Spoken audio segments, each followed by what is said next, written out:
having a lot of fun with Illustrator. Adobe Illustrator effects give you ways to get creative and have fun with your work.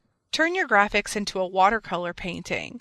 Turn a rectangle into a three-dimensional brick. The Illustrator Effects menu has over 100 effects that you can apply to your artwork. If you've ever used Photoshop effects, then you know exactly what we're talking about. Select the target circle for the layer, sublayer, group, or object. You can always select the object in your document area too. Now go to Effect on the menu bar. Select an effect that you want to add from the menu, then submenus. An options window will open for the effect that you choose. You can preview how the effect will look in your document by checking the preview box.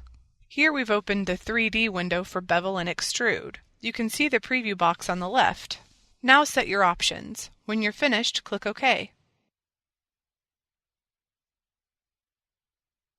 Adobe Illustrator then processes your changes. This may take a few minutes depending on the volume of changes Illustrator has to make. In this lesson, we're going to discuss a few of these effects and show you how to use them. Of course, it's impossible for us to cover all of them. There are 100 effects and endless combinations of them. We're going to cover a few of them so you're clear on what they do and are more familiar with settings options for all effects.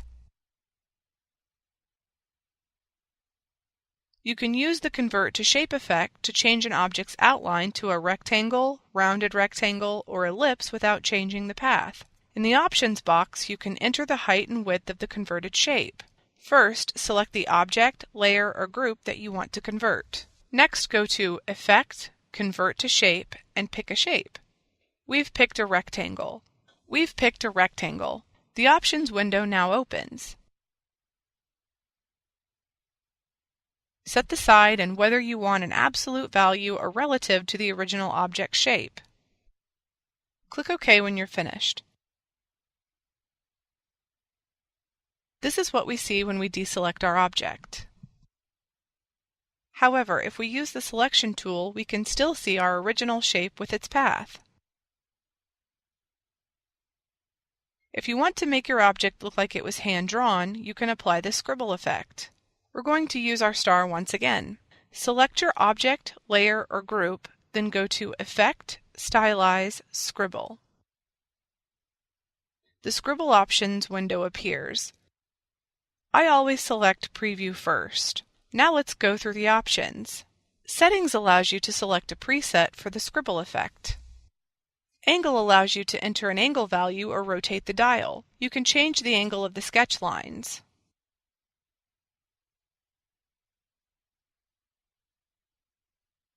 Path overlap determines if you want the sketch lines to extend past the edge of the path, toward the inside, or along the path. Line options allows you to change the stroke width for the lines, the curviness of the lines, and the spacing for the lines. Click OK. Here's our star with the Scribble effect applied.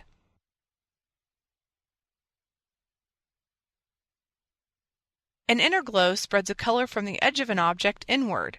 An outer glow spreads color from the edge of an object outward. If you want, you can apply both effects to an object. First, select the object, layer, or group that you want to apply the effect to. Then go to Effect, Stylize, Inner Glow, or Effect, Stylize, Outer Glow. We've chosen Inner Glow. In the Inner Glow options box, you can decide the color by clicking on the box and then choosing the right mode. Mode stands for Blend Mode. Next, you can change the opacity or the transparency of the glow. The blur determines how far the glow extends from the edge of the object. For the inward glow, click Center if you want the glow to spread outward from the center of the object. Click Edge to have it spread from the edge inward. Then click OK. The drop shadow effect applies soft, natural colors to an object to create a drop shadow. Once you add the drop shadow effect, the color is rasterized upon output. This means it's converted from a vector to a raster. Let's add a drop shadow effect to our star. You should make sure that the object, layer, or group that you want to apply the effect to is selected. Go to Effect, Stylize, Drop Shadow. In the Options box, specify Blend Mode and Opacity. The X and Y offset is where you enter the offset distance for the shadow. Specify the blur and color. If you don't want to pick a color, you can pick darkness, then select a percentage for the darkness. then click OK.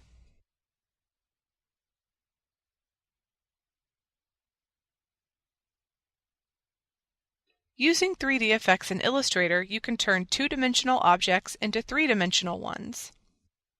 The effects you can choose from are Extrude and Bevel, Revolve, and Rotate. Let's select our star and learn how the 3D effects work. Go to Effect, 3D. We're going to choose Extrude and Bevel. Click the More Options button at the bottom of the Options window. Now let's set your options. Position refers to object perspective and rotation angle. Extrude and Bevel allows you to specify the extent of object depth and bevel. This is your 3D effect. Surface allows you to specify the surface of the 3D object. Lighting allows you to add light sources, control the intensity of the lighting, change the shading color, and change the direction of the source light. Map Art allows you to map 2D artwork as a symbol onto the surface of your new 3D object. Click OK when you're finished.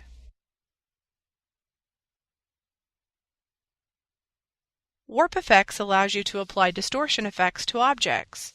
To show you how Warp Effect works, we're going to apply the effect to our rectangle. Select the rectangle and then go to Effect, Warp. Then select the type of warp you want to apply from the submenu. We're going to select Fisheye. The Warp Options window opens. If you want to switch to a different warp effect, click the Style downward arrow to change it. Click horizontal or vertical to tell Illustrator the effect direction that you want. Drag the Bend slider to adjust the bending of the effect. Drag the horizontal and/or vertical sliders to adjust the direction of the distortion. Then click OK when you're finished.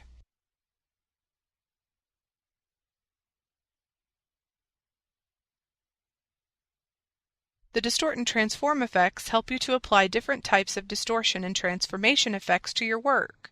There are several effects you can choose from, and each effect produces a different result. Let's show you how these effects work by using the Pucker and Bloat effect on our rectangle. Remember to select the rectangle. Go to Effect, Distort and Transform, Pucker and Bloat. Use the slider to specify whether you want more pucker or more bloat, then click OK. Here's our shape with the distortion and transformation applied.